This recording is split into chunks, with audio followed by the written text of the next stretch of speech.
Hey guys, what is up? It's Ryan O'Neill here, and this is episode number 2 of TikTok and BS. If you don't know what BS stands for, go ask your parents, because if you don't, you probably shouldn't be here. So, this week's guest is Danny Winget, who is a pretty large YouTuber, guys. What's up, Danny? What's up? Thanks for inviting me. Thanks for coming on. And I know we had Marco Hanna was supposed to be on this show, but he has some commitments, so Danny was kind enough to fill in. And as always, I have my awesome co-host Kevin the Tech Ninja. Hooyah! What's up, guys? I hope you guys are ready for a great show today. Danny Winget is a big YouTube guy that I've watched for a lot of times, and he is the mastermind of putting phones inside of trees. So glad to have him. Glad to have him on deck today. Danny, man. First of all, thanks for stepping up, man. And just the last minute, I really do appreciate that. I guess to start off, man, can you give like a 30-second spiel of like what your YouTube channel is about and how can we get to know more about Danny? I guess, man, it's just a channel where we just check out pretty much whatever's cool at this point. Mostly smartphones and mobile stuff, but whatever's cool right now, and just branching out and doing things. You can find me just youtube.com/Danny Winget. That's it. Easy to find it. Nice one. Cool. So what is cool to Danny right now? Since you said you like to cover what's cool to you right now? Probably, at this point, Google I/O was huge, right? And we're going to talk about that. Probably, right now, I think biggest thing is mobile and wearables, I think those are the two biggest things right now that everybody wants to talk about. I think it's kind of the future. That and maybe smart home stuff. That's big too, and I'm going to be getting into that real soon as well. So I don't know if you guys have any of that stuff in your house, but, man, there's some cool stuff out there right now. Tons of it. I'm actually getting some home automation fitted, so I'm pretty excited about that. British Gas in the UK has actually reached out to me. They're going to install some, it's kind of like Nest, but British Gas's version of it, so I'm pretty excited. British Gas. So same functionality? Yeah, same functionality. You can control everything from your smartphone, your electricity, all that kind of stuff, so should be pretty cool. Be able to control my heating while I'm out, so I'll give it a try, see what it's like, but I definitely want to try and invest in some home automation this year because there is a lot of cool stuff out there at the minute. Any of you guys get anything installed already? No, but I got some stuff in the works, some home automation stuff, probably out because the Nest is coming over, and then I'm gonna get some locks and cameras and different things. So. Oh, nice, nice. I'm gonna try to do it all in one, so I can do like just kind of like a tour of all the stuff that you can do with it. A lot of other YouTubers have already done that, but it's just kind of natural, like if you like tech and you want to put that stuff in your house, you want to see if somebody's trying to steal your phones. Most definitely. Yeah, man, I'm big into home automation as well. I just moved into this condo. I haven't done much yet, but I am looking to do some locks and a couple of cameras as well. I did purchase a Nest, and I hate to say it, but I've been too lazy to install it. But hopefully I'll install it next couple of days or another week or so, and then we'll get that installed and start playing around with that, man. So I am super pumped about that. This sort of leads us up into the next thing. First of all, guys, this is an interactive show, so make sure you tweet us with the hashtag TTBS, and we will be sure to answer your question on the show. Remember, we can talk about tech, Jesus, or anything else. So, yeah, there you go, tech. We can talk about tech or anything else in the show. It is really cool. Also, any questions for Danny that you want him to answer to, we'll try to get those on the show. So the first thing that we have as far as a topic, we're going to talk about Android M. So as our guest, Danny, what do you think about Android M? I think Android M is pretty much what we needed for Android. You have to think, 5.1 was great. Lollipop as a whole was great, but it was kind of rough around the edges. You know what I mean? Like when the Nexus 6 first came out, I know everybody used the Nexus 6 that's in the tech space, and most tech people are huge fans of stock Android, but there was just a lot of annoyances, lots of bugs too. This is probably the buggiest release that I've seen So really, Android M is kind of I think it's just a nice progression step into where Android needs to be. And of course, M doesn't look very much different than 5.0 or 5.1 did, but man, it brought a lot of interesting features. I think a lot of innovative features too. Actually, it wasn't a huge update, but I mean there was some really cool stuff that we saw. And I know this is just the beginning, really, with the developer preview stuff. And I've yet to flash it. Actually, I should flash it on the Nexus 6 and 9. I just haven't got around to doing it, but it looks great. But I just want to kind of get it to where it's a little bit stable, and some of the other features that they enable those features, then I'll probably flash, because right now it's just so basic at this moment. So. Yeah, that leads up to a good question that Luke Godfrey sent in. He's asking, should I flash my Nexus 9 with Android M? He uses it daily, so it needs to be stable. So I guess Danny's pretty much answered your question. You might as well wait a little bit until there is a stable release if it is definitely your daily driver. I mean, from what people have said, though, it's very stable. Actually, it's just that some of the features aren't on there. But I haven't heard any like crazy things about it crashing a lot or anything like that. Because it's just an extension of 5.1. It's just it's not anything that they're doing drastic. It's just all these bug fixes and things like that. So I think that's why it's stable and it's snappy at this point, just because it's more like a point update than it is anything else. Android L is Android M is not going to be like a whole version number. It's going to be, as you said, kind of an incremental update. And I call it Android M, Android Meh, as in like if you're looking for something big, looking for something crazy, you're not going to find it. But Danny said it beautifully, that is just fixing the problems that Android L had. It is just a big major update on top of that. So it's not going to, you're not going to see a major UI change, but you're going to see a lot of bug fixes coming through at one time. And I'm all for it, man. I think it's like Android LS, I guess. It's just an incremental upgrade, but I'll take it. Yeah. What do you guys think about the vertical up draw? I think it's pretty ugly. I think that they need to give people a option to change. Like an option would be good. So I think a toggle would be great, because I can see where they're going with it, because they want to give you an option to organize it a little bit better. But I think they should be able to give you a vertical or horizontal. Just make it a thing up top where it just says extra, or put it into the settings to where you can change it, because not everybody likes that. I mean, it's not uniform to the design of material design, because you're swiping side to side on everything that you do, and then all of a sudden on the app drawer it's changed. It just doesn't make any sense to me. I mean, design-wise. I quite like it just because I can find stuff a little bit quicker than scrolling through pages, but definitely a choice would be a lot nicer. Definitely. Yeah, I'm pretty much feel the same way with Danny. Give us a choice, allow us to turn it on, turn it off, and I think we'll be happy. Yeah. For sure. I mean, and we'll see about Android Pay. I mean, I thought that was it's pretty much Google Wallet 2.0, really, like more than anything else. But it was just, I don't know. I'm afraid of fragmentation as a whole with it, because Samsung Pay is trying to come out. LG will probably do a Pay, and everybody will do a Pay. It's like, how do you know which Pay to use? I know what they're trying to do. They're trying to put this into the core Android functionality, so these developers can do this, or these major manufacturers can use Android Pay instead of using their own. But you know what's going to happen. Yeah. Oh yeah. They're going to want to use their own stuff. So like when you try to pay with NFC, you're going to get like 6 options. Yeah. You're going to pick which wallet to use. And then even some stores now are having their own mobile wallet thing. Like Walmart, they're developing one right now where it's going to be using NFC too. So you're going to flip it and it's going to say, oh, Samsung Pay, Android, Android Pay, and Google Wallet, and then you're going to have freaking Walmart popping up. So it's interesting. Everyone wants to get into this mobile paying spectrum, and they just don't know the best way of doing it. So everyone's just doing it their own way, and there's not really much standardization just yet. And I'm not sure if there ever will be. It's kind of crazy. We really need a standardization, because I mean, this kind of tech was made to try and make people's lives a lot easier. So I mean, if you're going to have to scroll through loads of options, and it's just going to become a bit of a burden rather than make life easier. So I definitely agree with standardization. It was make life so much better.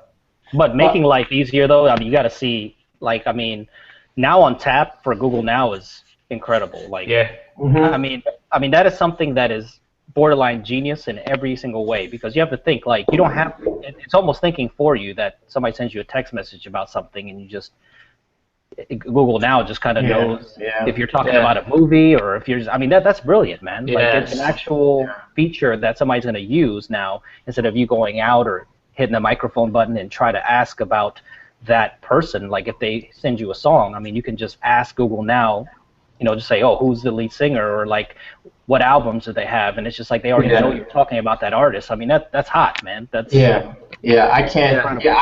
You know, I can't wait to actually give that a shot. No, it is. You know, I'm all for like technology becoming smarter, so you can actually hold a dialogue with it and it actually knows what you're saying and knows what you mean by what you're saying. So I think that's extremely cool, and I cannot wait to use that, and it will change the way we interact with our devices, 100%. Yeah, and Google's leading that way. I mean, for sure. I mean, Google now is way better than Siri. I mean, Siri was, I mean, to be honest, this app is trash. I mean, everybody knows this. I mean, it's, if you've used an Android device before and you used Siri before, Siri is very frustrating because it's so limited in what you can do. When it first came out, it was kind of cool because, you know, you can ask stupid questions and things like that. But once the novelty kind of fell off, I mean, Google now is just, it's just way ahead of its time. I think it's way ahead of the game when it comes to that. So hopefully WWDC will see something from Apple that kind of at least brings it to that same level, but it's Apple, so I mean, you never know.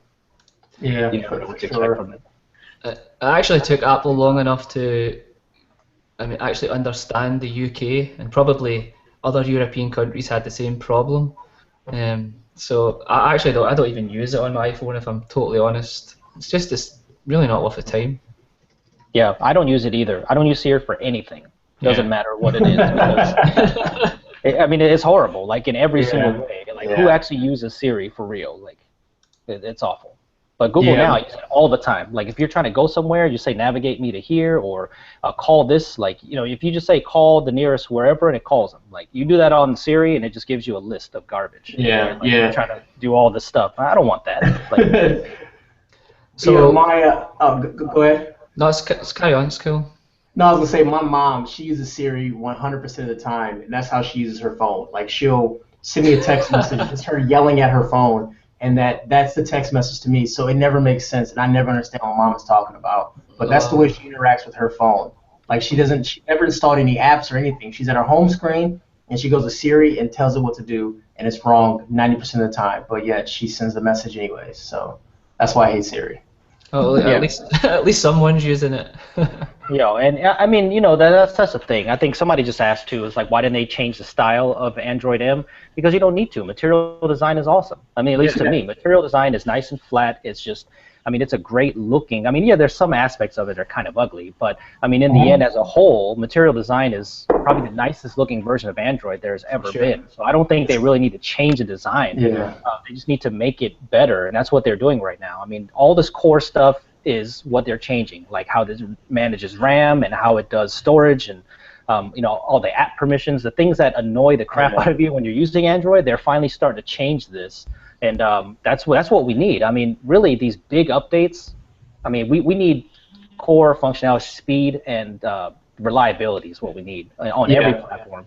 And that's what people love about iOS. I mean, granted, it's super simple, but at least it's, for the most part, it's stable. And it's an experience I usually get that you don't have to fuss too much. So, I mean, I've been using the iPhone forever, and, you know, there was a gap where I just stopped using iOS because it just sucked so bad. And then when the 6 Plus came out this year, I've been using it now since it's been out as a daily driver, you know, because I've always used an Android device on the side too. I'm terrible. I'll probably get I'll probably end up getting cancer or something from all these phones that I put in my pocket. But I always have two phones on me. You know, I always have one Android device that I'm testing because I use it as a daily, but then, you know, everything's on my 6 Plus because of battery life, like literally solely because of almost battery life. It's probably the best battery life device out there, I mean, in my opinion. But yeah, I actually carry the iPhone 6, and my daily driver, sorry, I said 6, not 6. iPhone 6. iPhone 6. Honestly, how much is that? I can't wait to. I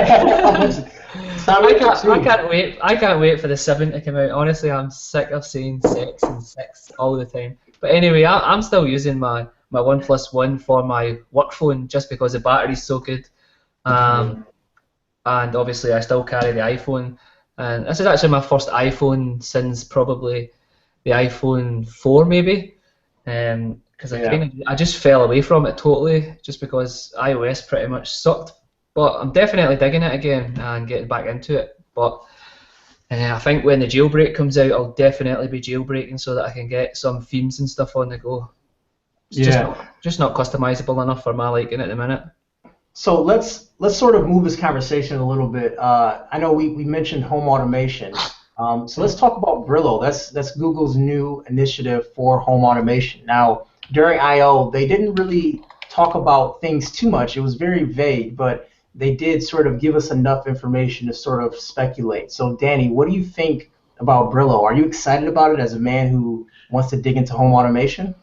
I mean, I think it's exciting for just Android as a platform. I think just because the way Nest is integrated, there's obviously they want to get into this and they want to make this a core function. From what I can see, they want to make it easier for these developers and these manufacturers to bring home automation to the masses. At least that's how I saw it. And like you said, it was pretty vague. I really didn't, and it was terrible because I didn't really pay attention too much when they were talking about it, just because I wasn't really getting what they were saying. Besides the fact that they wanted to make it easier for home automation and kind of set some guidelines and rules and make it easier for that. Now that's what I got from it. I mean, I don't know when it's going to be released or when this is going to happen, but I can see them coming out with a new Nest that's kind of like the home hub for your house because it's controlled by Google, and everything else is going to branch off that, which you can almost do already. I mean, there's Nest support for a lot of stuff like locks and things like that, so you can go right to Google now, and it's got integration to where you can unlock your door and stuff. So Nest is already kind of designed to be that hub, because I mean that's pretty much what home automation is. You have a hub that controls all these different peripherals in your house. So I think Google is trying to get into that, I think, and I think we'll see that with the new Nest probably. But yep.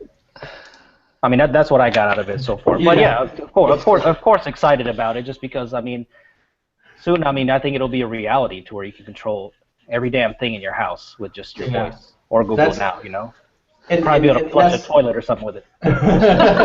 and that's cool with me. Like I would love to have, I always go back to the Jetsons. I want the house like the Jetsons. I want to be able to control what I want, where I want, how I want. Whether it's a phone, whether it's a tablet or whatever. I want to be able to control my stuff. A lot of times when I go to work in the morning and my fiance leaves after me, she'll message me like, oh crap, can you go home for lunch? I don't know if I closed the garage. Well, once everything is integrated, I can look at my phone and it can show me if my garage is open or closed. I just think that is the coolest thing ever. And your house becomes your centralized location for everything. So, I'll be able to control the heat, control the blinds, control the power, everything wherever I want, and when I'm sitting on the couch without having to get up. So I don't know, I just think that's really cool. And Google getting into the space with Nest and Dropcam, I just think that's an added bonus. And throwing Brillo in the mix, I can't wait until I get a push notification to my Chrome letting me know that my oven is done heating up so I can put bacon in it or something. I don't know. Yeah. But I think that's dope regardless. I mean, you guys have pretty much covered it all, but I mean, with this, I just hope it's like what they say. It's just totally seamless, and just really everybody can use it without any issues at all. Because I know we are obviously tech guys, so getting on board with these kind of things is obviously easy. But for people our grandmas and stuff like that, I mean, if it's just seamless and easy to use, it would just be ideal as long as everybody gets on board with it. No, man, I could see a grandma trying to control a smart home. Can you see that? my grandma would, man, honestly. My grandma's cool. My grandma's pretty cool, man. That'd be crazy. I mean, the only thing I'm concerned about this whole home automation thing, to be honest, is the cloud. Because, I mean, a lot of stuff, it's got to ping to the cloud, it's got to come back, and I'm worried about security more than anything else. Yeah, most definitely. Because Android is so hackable in so many ways, and of course, if anybody wants to get in your house, you're gonna get in your house. You know why? Because the easiest way is just throw a damn rock through the window and you're done. That's the easiest way, right? But at the same time, security is kind of the biggest thing with all this home automation. Because if everything can be controlled with your phone, yes, we have fingerprint scanners, we have these things, but everything's controlled through Wi-Fi and cloud, right? So all hackable things. yeah. So it's Yeah. kind of You might end up with some crazy neighbor hacked into your system, turning your lights on and off at night, and just. I know. I'm gonna think I have a poltergeist in my house, man. But Shoot, I already have one in my basement. My light comes on every single night. I have no idea why already. So I'm already screwed. So I might as well let it go. that's a whole nother episode. Ghosts in the house. I know. Right? That's for Periscope, man. That's a little plug right there. Follow me on Periscope. All right. So security and convenience, man. It's like a teeter-totter. It's like how much convenience are you willing to give up for better security, or how much security are you willing to give up better convenience? You have to find that neutral ground. But it seems like more people want convenience over security. So I think it's up to the companies to implement mandatory security for these things. So it's just interesting to see how it works, because if you lock it down too much, people are going to be like, screw this. I don't want to have thumbprint and password and all this stuff. I just want it to work, So I think that's the objective for these companies, and that's an extremely tough balance to strike all the time. Yeah. So we do have a question that did come in. It's actually from William Z. Thank you, William Z, for this question, by the way. What do you think Samsung MST technology for their paying system will be better or more convenient than other pay methods using NFC? Not sure if anyone could speak on that. I haven't really dug into it that much, so I don't think I have a good answer. What I think he's talking about is how instead of using NFC, any kind of card reader, supposedly Samsung Pay will be able to use that too. Any kind of terminal, it doesn't have to be NFC, which I don't know how that works, to be honest. I have no clue. Yeah. I don't know if it initiates through NFC or wireless and then it uses that. I have no clue. But I mean, supposedly that's where Samsung Pay was supposed to say, look, any place that has a terminal where you can swipe your credit card, you can use Samsung Pay. Yeah. So I think MST technology pretty much, it's just like what happens is it changes some magnetic fields over a period of time. Then obviously it can talk to the card reader through that way, but I don't really see how it's so different, and I don't know why Samsung are feeling the need to be so different, but people are going to pay with their wallet, or they always have a wallet on them. I think it's going to be a while until everything actually comes over into that, and to be honest, Apple's they've kind of set that trend again, which is kind of horrible, because I mean, you have to think, Google Wallet's been out for so long and nobody wanted to use it, you know what I mean? Like, we've had tap to pay everywhere. Like, Whole Foods has had it, all these places have had it, but now like Apple Pay is out, and I even find myself using it more. Like I find myself geeking out, like like when I first got my iPhone 6 Plus, and I'm like using Apple Pay like everywhere I go. Like I went to a Panera Bread that day just to use Apple Pay. I'm like, oh my god, this works. Yeah. But what's awesome is like their implementation. It's I can't say it's better, but it just, I don't know. It worked a lot better than I thought. I wanted to hang up or mess up, but you don't even have to touch the terminal. You're like just kind of hover over the terminal, and then just ask you for the fingerprint, and then just you use it, and it's finished, and it just says paid, and it's So I can see that being extremely good for the future, but at the same time, once again, you lose your phone. I don't know. There's just a lot of stuff going on. There's another big problem with MST technology, is the fact that you actually need like a separate kind of accessory. Sometimes it's like Look Pay. You need a case in order for it to work, or you need a key fob. And Samsung hasn't actually said whether or not everything is going to be built in, or whether I I surely hope so. I surely hope it's all built in. They don't have to have an extra module plugged into your phone, because no one uses it. The Look Pay case is like probably like $75 or something. Yeah, I really doubt that, because I think Samsung's going to have it baked into the phone. Otherwise, that'd be a very grave decision for them to make. Let's grab a question from Twitter. This question was actually asked by, I can't find his name, sorry about that, but we're going to answer your question anyways. The question actually is to Danny directly, and he wants to know what motivated you to start your own YouTube channel. Really just the love of tech, I think, more than anything else. I know I talked about this on Periscope yesterday, I think. I mean, I was spending so much of my time just trading phones on Craigslist. I don't know if Kevin's done that or not, but I mean, I used to like because I mean I used to use an iPhone all the time, and then I was always curious about Android because my first Android phone ever was the Nexus One. I mean, it was just my first Android phone, and I was very curious with it. There's a lot of flaws with it, obviously, but it was just a really interesting platform. So like when phones like the Samsung Captivate and all these phones came out, they were just so different than the iPhone that I would like spend all my time either trading my iPhone for another Android phone and then using that for a week and then trading it for another phone. I was doing that, so I was already like spending so much time doing this and trying to find the best deals and trying to have two phones at all times that I just thought, hey, I'm gonna just start sharing some thoughts about what I think, and usually mostly about cases because I was buying cases all the time.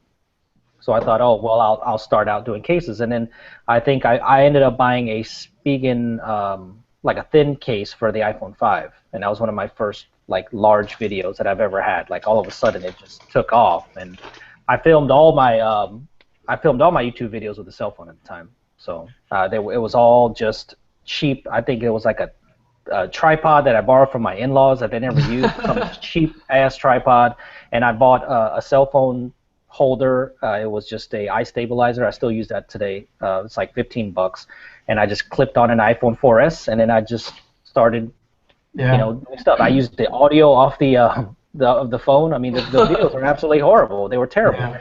But the thing is that, just wanted to, because I was inspired by a lot of the people that were out at the time, like, John Rettinger. I mean, Techno Buffalo was still small at the time, like Soldier Knows Best, all these people all the OGs in the game that were doing it at the time. And I'm like, man, I watch this every day, so I was like, I might as well try. And even though I felt like it was saturated at that time even, which is like, it's even way more saturated now. But, no kidding. But I thought, you know what, I'll just start it. I never intended it to do anything. I just wanted to upload videos and just kind of see how it went. And it was just a passion and love for technology that made me want to make videos. And then, then eventually it took off. But, in the beginning, you're always going to get your, because you always upload stuff and you're like, how come nobody's watching this? And then, you think, oh, I should never do this again. But then you just keep doing it. And, I did it for the love. I couldn't wait to make videos then. And that's what was sad. Like, I was making these little crap videos, and I was, like, posting them on Facebook. I'm like, hey, check out my videos, man. Check them out. And I'm pretty sure people were like, oh, these are terrible. Like, I'll never watch your videos. Yeah. But, and it's funny. It's funny, Danny. You mentioned a couple of things that I think is really important for us to hit on.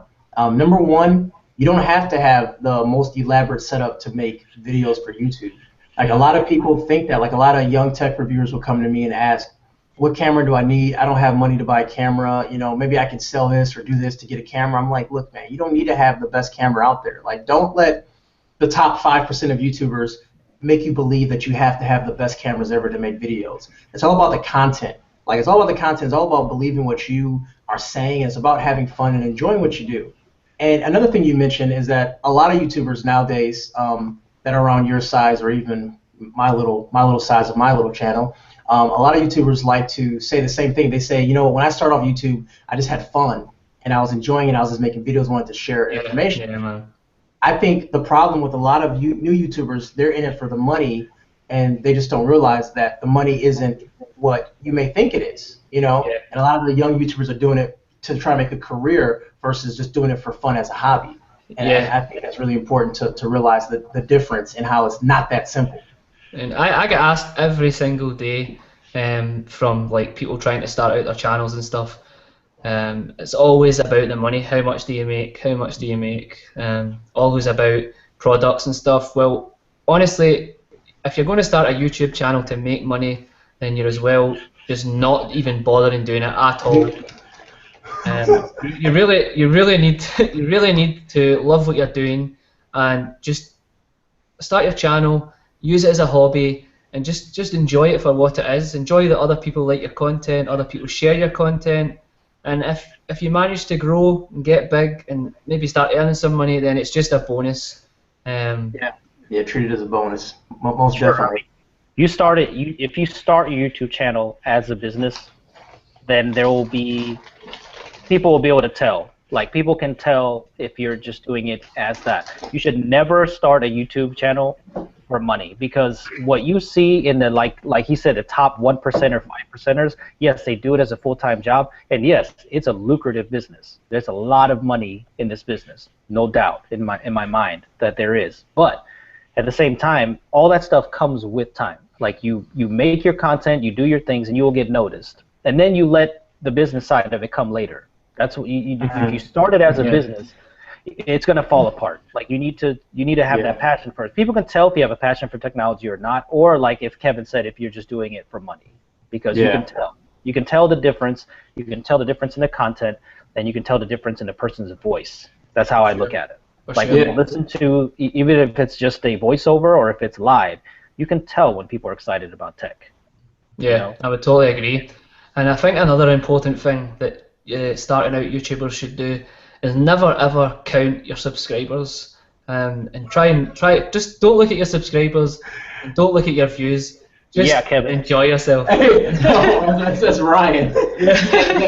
Danny, you think I'm bad? This guy, Ryan guy, he almost had like an episode of quitting YouTube 5 times. He's like, I can't even use your accent. How do you have 3,000 subscribers? Man, you sound like Arnold Schwarzenegger, man. Yeah. But anyway, I'm sorry, the reason I'm giving that advice is because I have been caught up in it myself. Like episodes where you're wondering, like, well, I'm getting all these views, why is people not subscribing? And it can really get into your head and start to make things not enjoyable. So the best piece of advice would just be, just enjoy yourself, definitely. But you know what? This is a totally not off topic, but I think every YouTuber has gone through that. And personally, I've gone through it a bunch of times, a ton of times. Like you would not believe how many times. Like because what's great is I've made some great friends in this business. Like because the tech community is, the best community to be at. These people are like, once you get to know them, they're the most genuine and cool and just down to earth people. And I've been lucky enough to meet a lot of them. Some of them I've chilled with. Like people have stayed at the house. But the thing is that if you ask them, there's been a lot of conversations where I'm like, I'm gonna stop YouTube because it's driving me insane. Like it's the pressure of when you grow, and that's the thing. Like when you're a smaller channel, you're always trying to grow. But once you get to a point, you still have to grow more. Like people say, oh man, once I hit 100,000 subscribers, that's it. Like I'm done. Like it's gonna be my biggest goal ever. But then once you hit that, though, then you can't just stop there. So now you have the pressure of elevating your content, of more discovery, of getting your peers. Because no matter what people say, people want to be respected by their peers. They do. They want to be. Yeah. So then there's that pressure, and then there's pressure of maybe looking bigger than you are, and like trying to keep up with the bigger YouTubers. And that's my biggest thing. I would always tell people, do not try to compete with Marquez Brownlee or try to compete with Unbox Therapy. You can't. There's no way you can. These people are they're in a league of their own.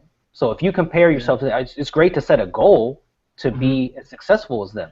That is not the key. You should set your goals very high, but at the same time, you should never try to compete with them. Go broke trying to buy every product that's out there. Like it doesn't mean you have to go and buy the new Mac Pro and buy the new 15-inch MacBook Retina and buy the 5 Apple Watches because you see your other tech reviewers doing that. You need to do your own stuff, and you need to, you just need to do your own. Like you got to make sure that you're comfortable in your own skin, because if you're not, that's what's going to make you want to quit. And I've gone through that a bunch of times. Your own style is so important. Just copying other people will just not get you anywhere at all. And I would have to agree with Danny about, how cool the community actually is. Because if it wasn't for a load of people in the community like Kevin, Armando, and Dom, I definitely wouldn't have got as many subscribers as I have at this present time. So I'm definitely lucky that way. And I was a big thanks to all of them. So definitely agree that they are. It's a great community to be a part of. Everybody is like really helpful. If you need advice, then everybody is always there to pick you up and like move you on, really. Yeah, that's what we need in this community, for sure. Go ahead. No, it's cool, man. I'll say one more thing. We got to kind of move the conversation a little bit. But I can't mirror what Danny is saying enough, as far as like be you. Don't try to compete with these other people because you'll get frustrated doing it. You become broke doing it. And a lot of new YouTubers ask me like, how do I become big? How do I do this? How do that? And it's like you got to be you. Like the number one thing is be who you are and be true to yourself. And you got to realize these people didn't wake up one day and said, I'm going to do this or I'm going to be 2 million subscribers. They started with small things. They started with, if you look at Marquez's first videos, look at Lewis's first videos, look at Danny's first videos. They're a lot different than they are today. Like you can't wake up one day and just start doing that. It takes time, effort, and learning, and it takes setbacks. Because when you do setbacks, you spring forward afterwards.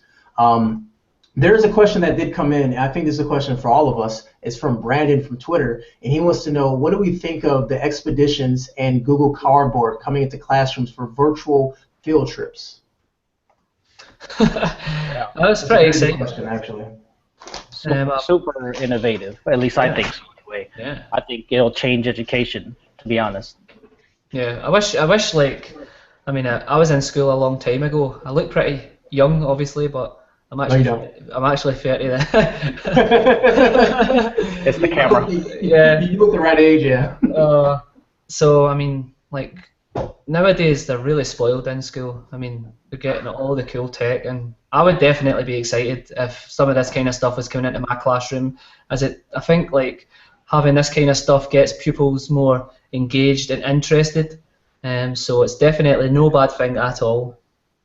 Yeah, it's amazing to me, especially if you can provide this technology with just a phone and a piece of cardboard that's cut out. I think that's the coolest thing ever. You can actually have these kids visit the pyramids or visit the Great Wall of China or things that you only hear about in textbooks that you may not see in your whole life. And that's just the closest thing is being there. A full 360 view of it is the closest way of physically touching it. It's almost tangible, and I think that is amazing. I'm excited to be able to have kids in this generation where whatever they want to see is at their fingertips. But what about you, Danny? Yeah, I mean, VR is the future, obviously. It's one of the things that every company is pushing right now. HTC, I mean, Valve, I mean, you got to look at all these people that are doing this technology. And if you've ever used the Samsung Gear VR, I mean, I have one here, and I haven't had the one for the S6, but I mean, it's quite amazing for what it is. Yeah, it's a little blurry, it's a little pixelated, but I mean, it's kind of unbelievable that this $200 piece of thing that you put on your face, or even Google Cardboard, is able to do what it's doing. It's kind of insane. And I think for kids, and I think Google has like a huge plan or like a huge outlook on what they're doing, because you have to look at Android One devices that they want to try to give everyone for $100 or so. And Google Cardboard, I mean, you have to think like places like India and all these other third world countries that are not going to be able to have that kind of educational opportunity. I mean, you could see so many different things. I mean, they might even be able to use a textbook on cardboard instead of having a physical textbook. You might be able to just do that instead. And like, there's just all these things are. I mean, I can see their future. I can see their mindset of why they want to do what they want to do and make Android affordable to people, and then using cardboard for education. I think it could be a really good marriage in between the two. It just has to be implemented correctly. That's the thing. Yeah, for sure, man. I mean, it's everything is just about like getting pupils engaged. So if someone came into a classroom and handed me Google Cardboard back in the day, I mean, I would have loved it. It would have definitely got me more interested in what was happening, for sure. Yeah, you know, getting these kids engaged is really tough. My brother's a school teacher. He explains to me if it's not on YouTube, if it's not a video, it's hard to teach it. And that's why he's a big fan. I'm a big fan of John Green. Not sure if you guys see him on YouTube, but John Green, he is an educational guy, and he just teaches history in such a fun way. It's freaking amazing. So I like that type of video because it teaches you something and entertains at the same time. A question that came in was from Dermot. And this is a question for all of us. What was the coolest tech you had in your school? I guess I'll start answering that. We started getting the interactive boards where you can write on the boards and then you can erase it, and the teacher then could transfer the information on the board to their computer, and the teacher would then email it to us, like the notes for the class. That was the coolest thing that we had. I got that my senior year in school, and that was the coolest stuff. I graduated in 2005 high school, so. A lot of things have changed since then. What about you, Danny? You guys are too cool for that, man. I graduated way long time ago, man. Lucky we had paper then.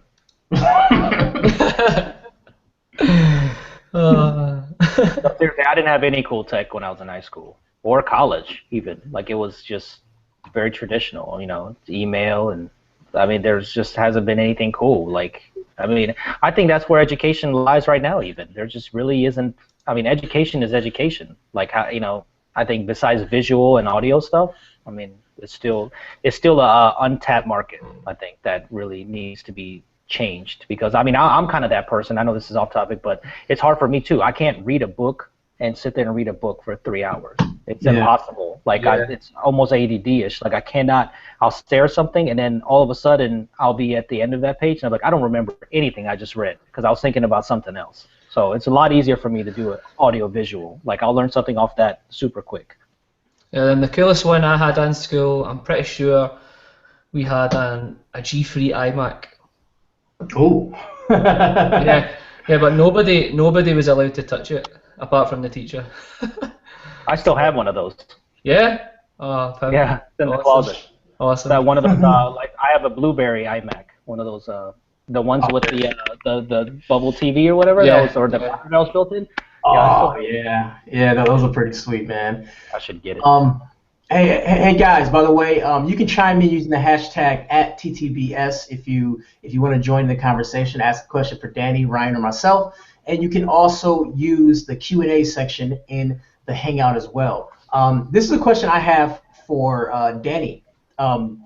What motivated you to start shooting stuff outside? Because when I started shooting stuff outside, I thought it brought in a whole new element to my videos, and also it's cheap lighting solutions. But what motivated you? Like, what made you do that, and how long have you been doing that for?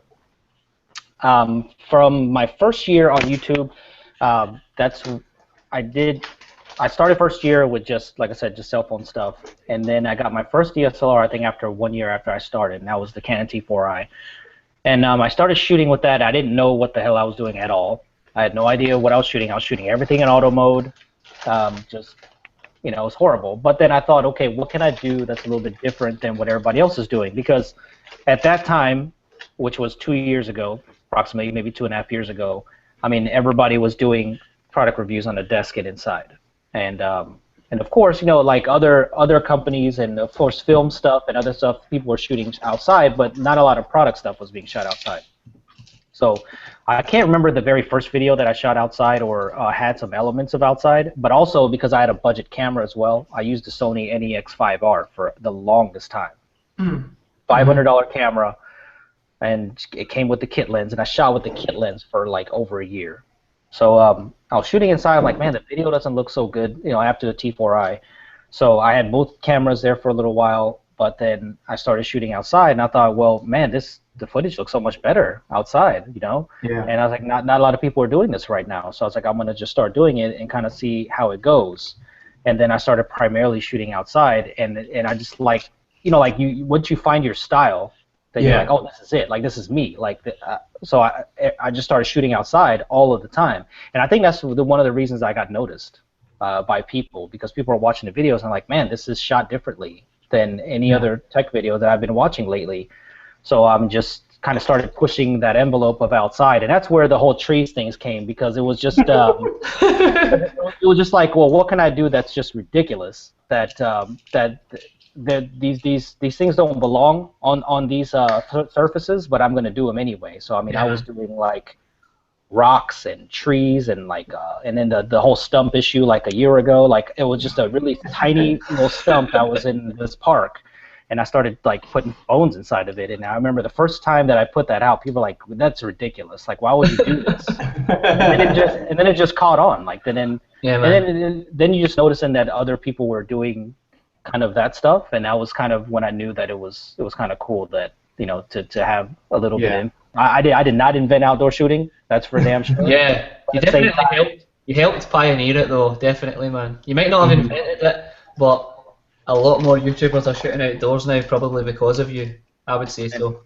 And that's awesome. And the thing is that it does look, outdoor shooting does look awesome. And I just wanted to be more creative. I feel like creativity is something that we all try to push. Yeah. And I feel like that's where I was trying to do more dangerous stuff. Like a lot of times I put phones on surfaces that shouldn't be there, and I've broken a lot of phones that way. Yep.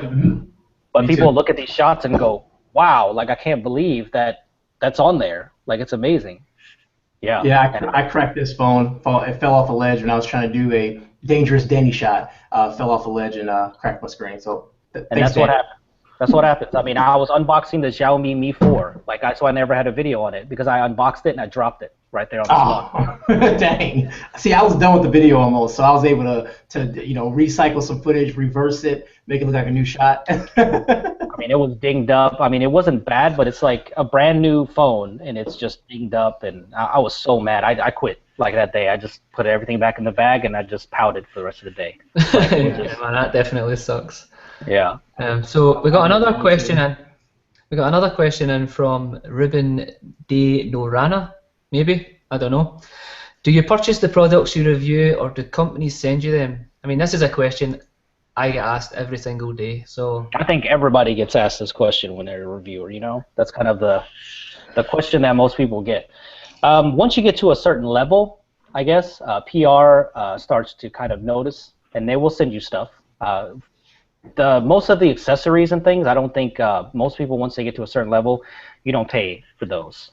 Especially like cases, those are the first things that you will get and get reached out for because it's the cheapest promotion. They're $10, $15 cases. Of course, they want to send you one for a review, right? Because that's the cheapest way of advertising. But phones and stuff, that's a different key. Like once you get to a certain level, though, they kind of see the value in sending you something in exchange for a product review. So.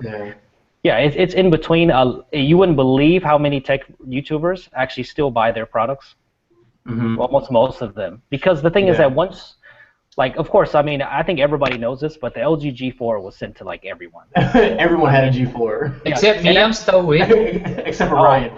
I'm still waiting on mine. They actually messaged me yesterday saying that I have two on the way. I don't know where they're coming from, but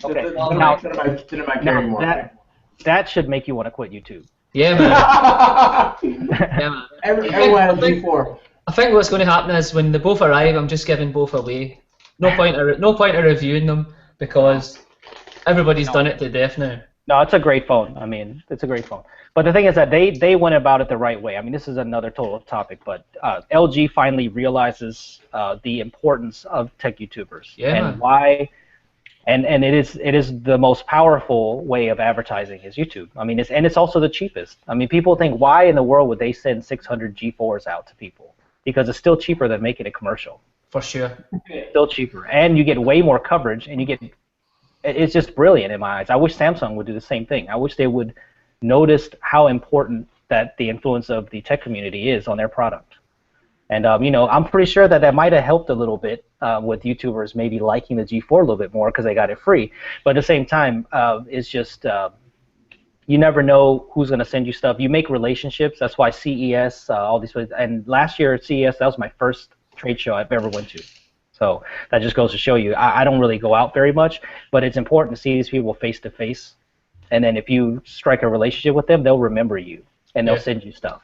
And because it's not always about how big you are. People get mistaken by that because, I mean, people say, oh, well, I only have 30,000 subscribers. They would never send me anything. That's not true because there's people out there that are getting AT&T phones that only have 15,000 subscribers. So it doesn't, it doesn't, there's no rhyme or reason or anything that makes sense in the PR world besides numbers. Yes, pure sheer numbers do make a difference. I mean, if you're Detroit Borg and you reach out, they're going to be like, sure, have 10. But, I mean, if it's just somebody that's got 30,000 subs and you're not selling yourself correctly to them in that fashion or meet them in person, because you have a better chance when you're smaller. If you meet somebody in person, they're going to be more likely to work with you than to just work off sheer numbers. So it's a mixture in between. Yeah, once you get to a certain level, they do send you stuff. Yeah, they do. Yeah.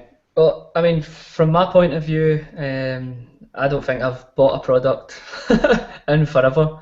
But a big tip. Oh, I'm out of focus. A big tip that I would probably give people is what Danny said about the face-to-face thing is really important.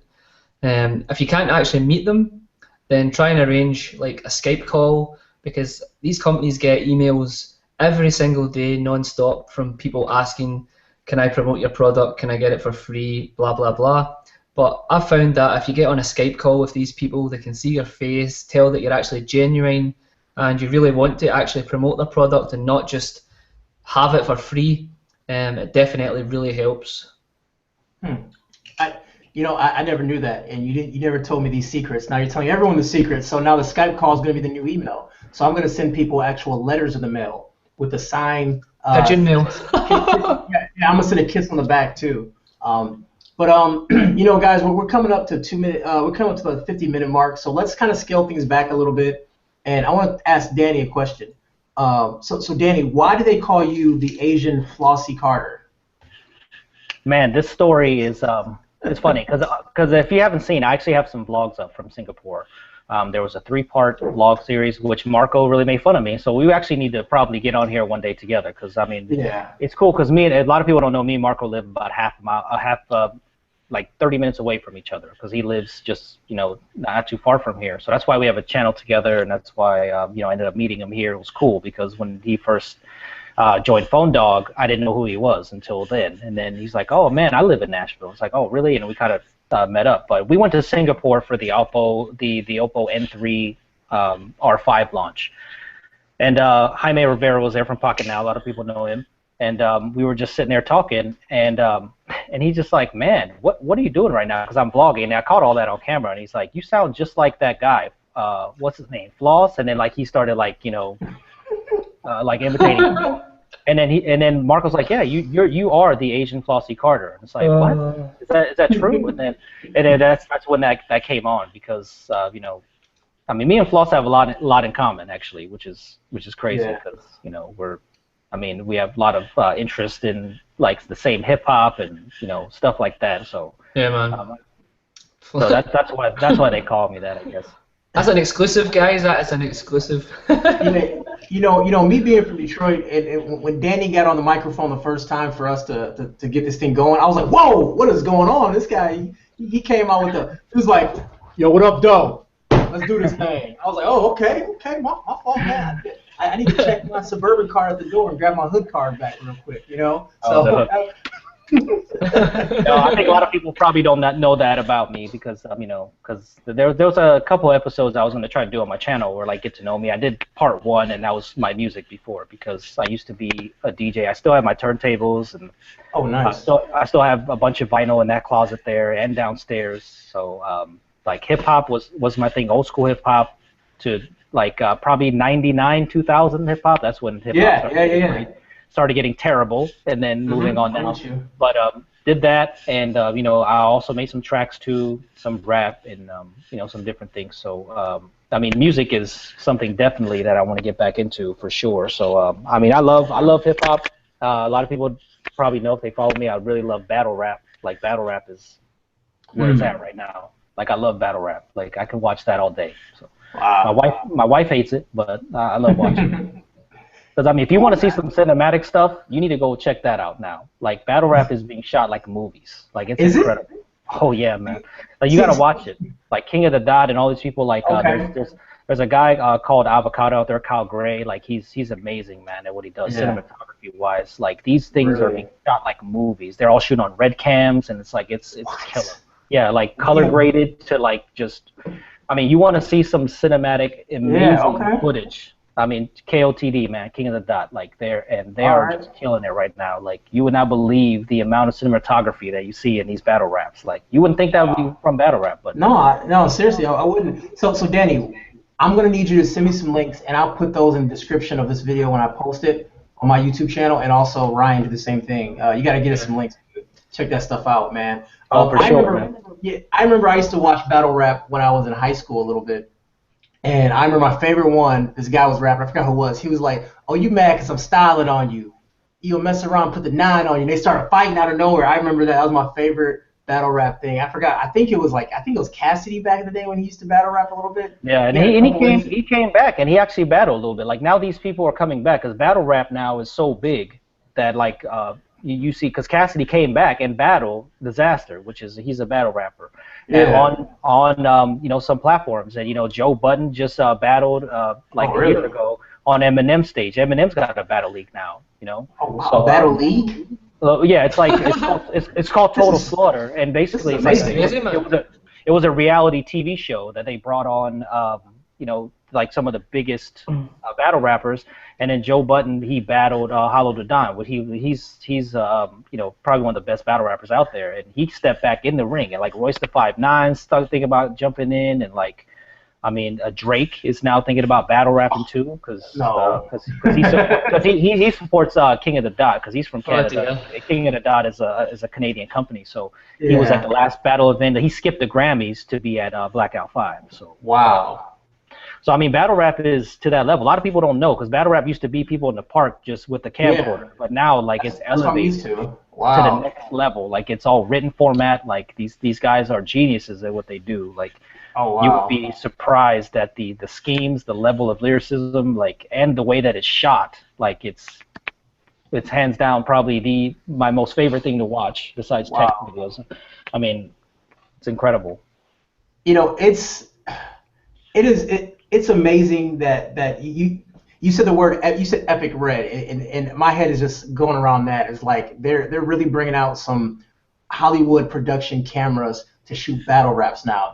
That's amazing to me. Multiple. They're shooting with like 3 or 4 red cams with multiple angles. Yeah. So all multi-cam. Oh. Crazy. I think I need to start a UK battle rap scene. Oh, they do, man. There's a big league out there actually called Don't Flop. So they have like 250. They have like 300,000 subscribers. Damn. So Ryan, Ryan, they have events out there all the time. So Ryan, you need to speak in your American accent, by the way. You have to do that every single episode. So go ahead in your American accent. What's American accent? Go ahead and give us a conversation. I'm going to ask you guys the next question in American accent, all right? All right. Because a few people have asked this question. Let's hear it. All right. Do you have any plans to release these as podcasts, or is that not something that interests you? That's pretty good. That's pretty good. You need to do a whole video like that. I know, that's what we're saying, dude. Listen, I've actually said to Kevin, like, I bet you so much money if I started talking American in my videos that my subscribers would climb a lot quicker, because everybody always comments, man, the video was great, but what the hell did you say? Like, what the hell did you say? Dude, listen, man, you gotta do the Angry Scotsman rant as a video, man. Yeah, man. That would be sweet, dude. I'm a pretty angry guy, man. Oh yeah, I already know. I rage quite a lot, man. Yeah, he does. But like I raged so hard today. I actually shot the review for these Sennheiser Momentum 2.0s, and I don't know if you can see that there's like a nice little gold trim around here, and they actually had like a blue film over them, and it was so nicely put on that I didn't know it was a blue film. Shot the whole review, then. Oh, that looks familiar, dude. that blue film's still on these. Oh yeah, get it off, man. I peeled it off, and like I raged so hard, man. I was like, oh my god. Yeah. Are these headphones, are those the wireless, by the way? No, I've got the wireless coming. These are the wired version. These are the wireless. They're great. Yeah, man. These are dope. Like the sound quality is just incredible. The one thing that I don't like about the 2.0s is the fact that they don't have the 3.5mm jack that you can bend to the 90-degree point, like the first versions did. That's a bit of a shame. The top is a little hard. See, these are my favorite headphones right now. The top is a bit hard on these. I would agree with that. It's not as soft foam. It's kind of like it's hard. Really it's not really dense foam. Yeah, I really like the Oppo. These are the Oppo PM3s. These headphones are awesome. These are incredible headphones. Quinn at Snazzy Labs has these too. They're awesome. They're probably the best headphones out there in that price. Nice. Yeah. I mean, so guys, we're actually coming up to 1 hour. So let's run through some of these questions and let's give some really concise answers. There's a couple good questions I want to make sure we get before we adjourn for today. So the first question is, where do you guys want to see the YouTube tech community in the next 10 years? And also, do you think Google/YouTube should give more recognition to tech YouTubers? 10 years is a long time, man. I would really like to see YouTubers earning a little bit more money. I know it's not all about the money, but at the minute, I think that we are definitely getting undersold. Um, Personally, I think that, but I don't know what you guys think. Well, I mean, what is YouTube really? It's cat videos and makeup people. That's what I say. Like it's I mean, right now those are the most popular things, right? Lifestyle people that put their lives on the internet, right? Because they're Yeah. the it's YouTube is generally TV replacement now. Like I mean, my wife has it all the time. She subscribes to all these people and she's watching them every day. Like these people are daily vloggers and they have like 6 or 7 million subscribers and they're just that's what they do. Like this is what they do every day. Put their lives on camera and you know that's where it is. And then there's makeup tutorial people, right? These makeup guru, like beauty gurus, they're ginormous. Like that is the force of YouTube right now. Yeah, So man. that's why I love watching people like Marquez and Lou become that successful because that they're setting the door for us to become a part of that elite because that's why tech. I mean, even Linus the same way. I mean, he's grown huge too. So like these people are setting that trend for us to be able to get into that space. They're encroaching into this superstar YouTube status. Like, you know, tech used to be a joke, really. Like, you used to just be like, oh, well, tech is tech. But now it's like we're the genuine force. And I would like to see YouTubers as being treated as genuine press because, like, we are. Like, that's how I feel. Like, you know, people are like, oh, that's not journalism, or that's they're just making videos and ranting and making. It's not like that anymore. Like the level of video quality that we're putting out these days, even in comparison to a lot of these, you know, websites and things like that, we're better than them. At least I feel like that. I mean, look at videos like Engadget and some of these other places. Their videos, I mean, to be honest, they're not that good. Like they're not great. So Yeah. we're kind of. I would totally agree, especially in regards to some of the big like tech websites, Engadget and stuff like that. I mean, some of their videos. I mean, I'm not trying to diss them or anything. They're obviously a great publication, but some of these people just they don't spend much time on the videos. They look as if they're just totally thrown together so quick. And you look at you guys, like, and I mean, you can just tell from the get-go that somebody has actually spent loads of hours trying to put something together. And I think I think companies are actually starting to realise now that YouTube is probably the way forward if they want to start getting their products out there and showing in the best light possible.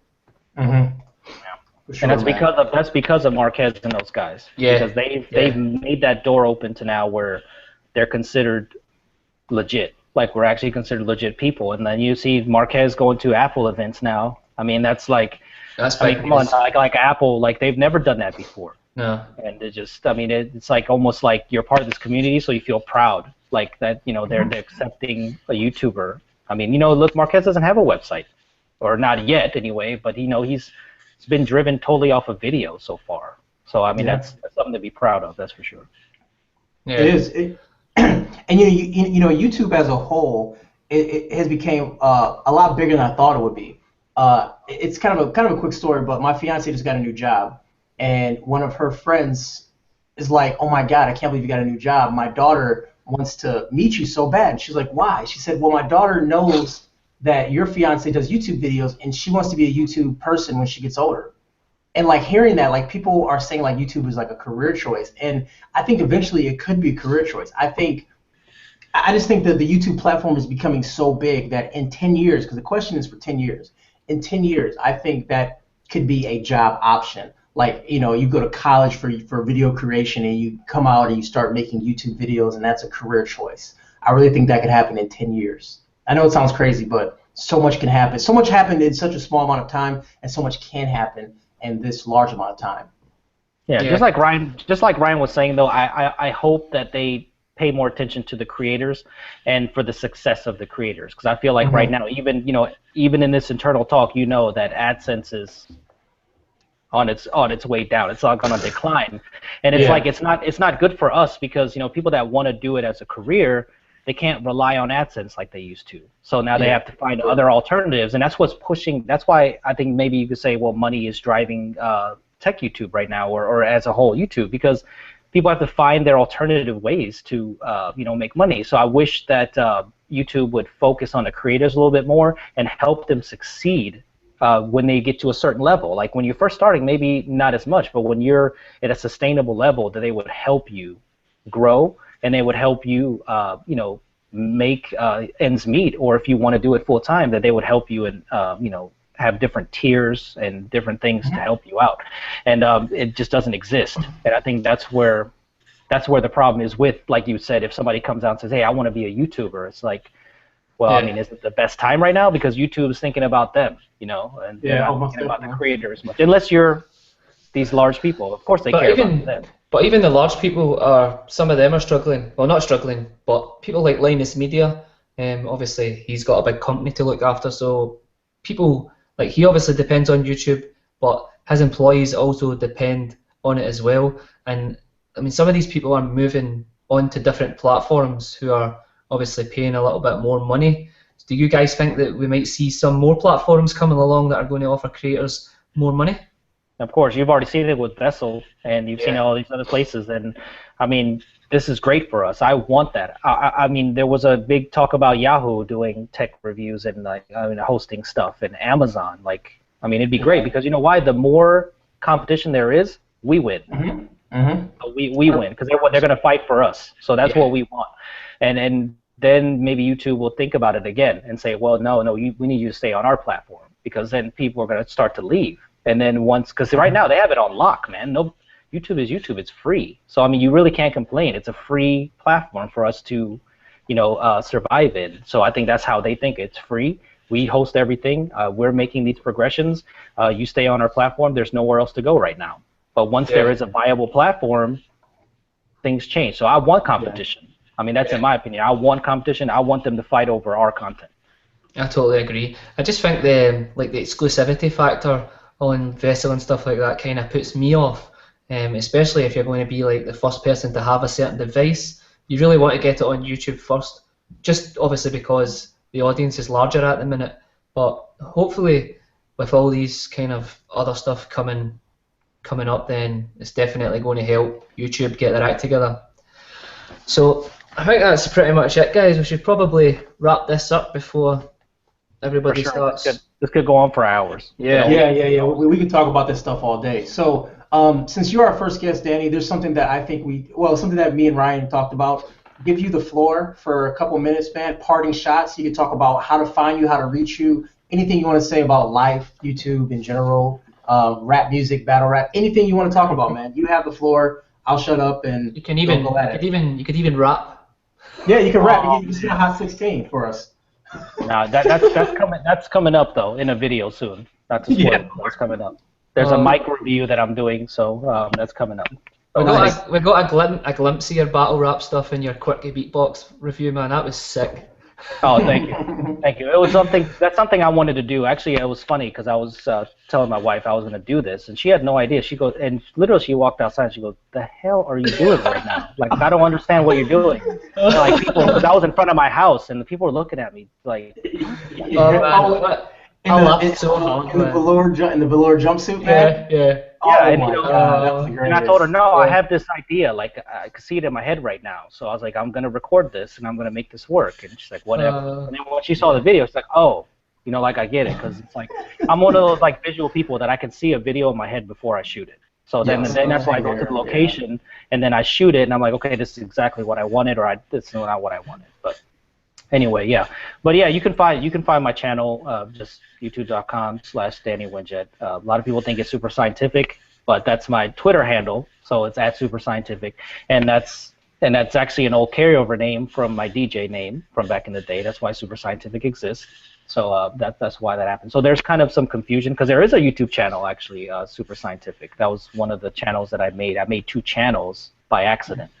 So then I ended up uploading to the wrong one because it was supposed to be to Super Scientific. I ended up uploading to Danny Winget, and it actually ended up being good because then because the brand is me. So I mean, I'm glad that I stuck with just my name because then people will know me for my name instead of something else. I feel like beginner's tech. Yeah, and but a lot of people have changed too. I mean, look at TLD. Like if you look at him, I mean, he went to Jonathan Morrison because it's just kind of like your company now. You're TLD, but then you're Jonathan Morrison from TLD. It's like you feel like it's you and a personal brand, and that's why I'm kind of glad that I did make some name, because names can make or break you. You know, like that's how I feel. Some names, if they're not good, that's already automatically a technician. Yeah, I mean, we are. You know what I mean? You gotta do it like that. No, so yeah, I mean, you know, I'm just super humbled and just so just to be in this space. I mean, some people, you know, even classify me as being a big YouTuber, like you say, oh, you're bigger, but I don't see myself as that. I know that sounds weird, but I don't see myself as a big YouTuber because, I mean, I mean, I just don't see myself that way. I mean, I know that I have some success in YouTube, and it's great, and I think everybody that I have that. But I'm reachable and accessible to almost everyone. So I'm not to that level yet. So I mean, I just appreciate everybody watching my stuff. But hopefully, you know, hopefully we'll all get there, you know, and help each other. And I just like to see the community help each other more, and that's. Because I mean, I always tell the story, but Mike Detroit Borg, he changed. I personally think he changed my channel. Like he believed in me when I had 10,000 subs. He did a giveaway with me, and he kind of gave me that validity in the space. Like, you know, he kind of stamped my name, and people were like, "Oh, who's this guy?" Like, I'm gonna watch his videos, and then from there, it was kind of like an escalation of, you know, like the beginning. You can always put like a starting point in your career, like that map point, and I felt like that's where it was. So. That's why the next giveaway, I'm going to do some giveaways with some people that, you know, some smaller and up and growing YouTube channels, because, I mean, some people don't look at it that way. I think even some of my peers might look at it as, well, I mean, you don't need to do a giveaway. These people, they're going to grow in their own space, and they're going to grow no matter what. But I feel like discovery is a tough thing in this field. Yeah. Like, it's just, you know, so somebody might watch my channel, and they might say, oh, well, I'd never heard of, you know, Larry, or I've never heard of Kevin, or I've never heard of these people. And then they might check you out. And it's up to you to get them to stay, though. I mean, that I can't do nothing about that, because, you know, some people just do that for giveaways. And, you know, I really hate that people just subscribe to channels to get giveaway stuff. But, I mean, I want to help some people grow in the space, because somebody helped me when I was there, and I appreciated it. So I definitely want to do that for other people. Yeah, I mean, I totally agree, because I'm in a similar kind of story from you. With Armando, I mean, if he hadn't helped me at the start, and Dom hadn't helped me at the start, then probably, well, truthfully, I would probably still be down at the 1,000 subscribers mark. So it's just an awesome community, for sure. Yeah. I want to see more. I want to see more of it, though. I mean, I know people collaborate at the top tiers, you know, like people collaborate in their own space. Like, and I totally agree with that. And I know why they do it, because, you know, they're in a different tier. But I want to see those people collaborate more with the smaller people and help them with discovery. You don't have to, though. I mean, I'm not saying you're obligated to do that, but I would just like to see that. I would like to see like a little bit more cohesiveness in our community, which we do. We get it a lot. I mean, but it happens behind the scenes, though, I guess, more. Like you said, you talk to Dom, you talk to, you know, Armando, both awesome people, by the way. So, I mean, you know, they're easily accessible on Hangouts and stuff, and we always help each other. And just, I mean, I want to see that more, you know, in our space. So hopefully that will happen. Yeah, for sure. So Kevin's actually dropped off again. His internet's probably went on the fritz like it does every single show. Kevin. Oh, he's back. I didn't want to wrap up. I didn't want to wrap up without you, man. Without you being able to say goodbye. Yeah, man. Can you guys hear me? Yeah. What happened? You had to go on the cell phone? Yeah, I'm on the Galaxy S. Yeah, I'm on the phone right now. My power spiked in my place. So everything's booting back. No, dude, there's that ghost again, man. Exactly, man. Everything's booting back up right now. So I just want to pop back on and personally thank you for joining the show, Danny. Really do appreciate it, man. No problem. Glad to be on. Yeah, man. I appreciate everyone for watching. I know people are asking about if we're going to start podcasting the show, so I think that's something we're going to look at because there is a desire and a need for podcasting. People want to hear us on the go, which I'm very humbled about. So you know, we are going to look in. Oh. I think he's away again. Anyway, guys, so I'll just carry on where Kevin left off. I just want to thank everybody for tuning in. This is only our second show, so I'm very humbled that it's actually growing as much as it's growing in the short space of time that it actually has. We've got some awesome guests coming up in the next few weeks, so definitely stay tuned. We'll try and give you updates on the guests probably midweek, just to build up the hype a little bit. And it's really good to get an insight into Danny Winget, man. So thank you so much. No problem. Thanks for having me on. Guys. So peace out, guys. Bye. See ya.